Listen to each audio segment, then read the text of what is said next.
Get y'all drink, y'all thirsty. Get your drink. Water. Welcome back to today's second game of the Clark Pump and Chop 2025 Girls Sweet 16 game. This is the quarterfinal round.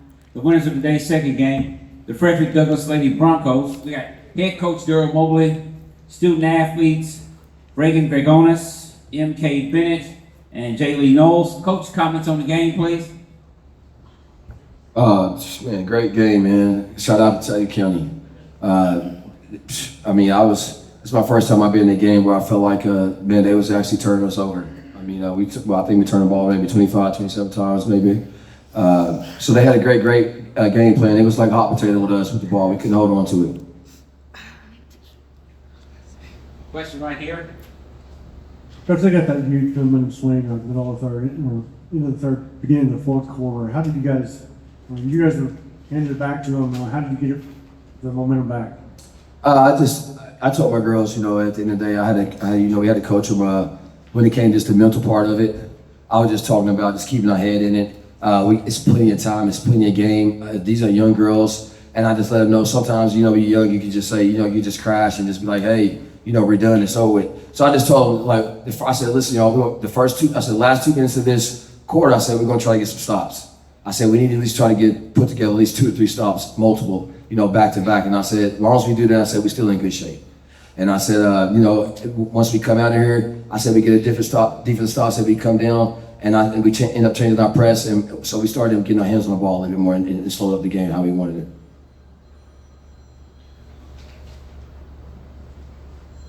Right here. Reagan, now you got that block that really was kind of a momentum turner there. There's fouls being called at the end. How did you were able to square up? You and Jaylee both got blocks at the end. How big were they? I just saw the ball go up and I just decided to go up with it. And then when I got it, I just knew to kick it out. So, because I knew they were going to foul because there wasn't a lot of time left. I don't even. I was just in the moment and I had momentum, like you said, and adrenaline, and I just saw her go up and I was like, well, she's not about to score on me, so yeah. Got a question back here in the back. Hi, congrats, ladies. I would just like to hear from you all speaking from, there are times where the foul seemed a little inconsistent, fighting through those frustrations and still keeping a level head and playing well. Wait, what was it? Can you repeat the question? She didn't hear you. Can you repeat it a little bit? I'm sorry. Part of it. Fighting through the frustration of the fouls not always going in your favor and keeping a level head, continuing to play well with that. Just talk about that. Well, to be honest, it was very frustrating. But we just had to lock in. We couldn't keep our head down. And if we seen the teammate down, we just pick them back up because, we just going to fight towards the end and we won. Yeah, like she said, we got to stay together even after the calls were really, really, really bad. But we still have to stay as a team, and that's all we could do, and that's what we did. Yeah. Ricky? We just had to put our trust in each other and we played together. And we knew we couldn't go out there looking for the foul. We just had to play hard and play through it. Here in the corner. How did you gather yourselves? You had that clock malfunction while, they took the lead on the free throw after that, but you had plenty of time to talk about the game. That's a place where you could freeze up or get going. How did that clock malfunction play into it? The malfunction I feel like played in our favor, I feel like, because we needed that rest.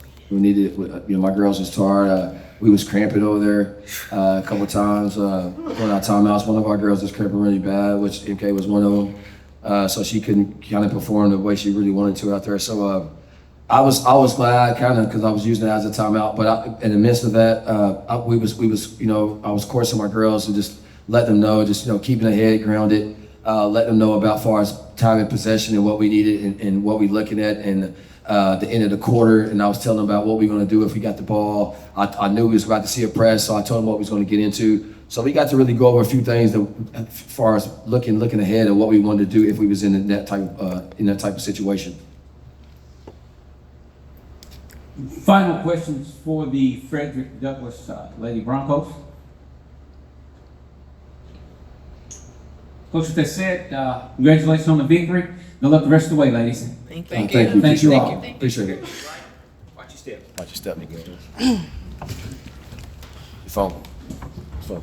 All right.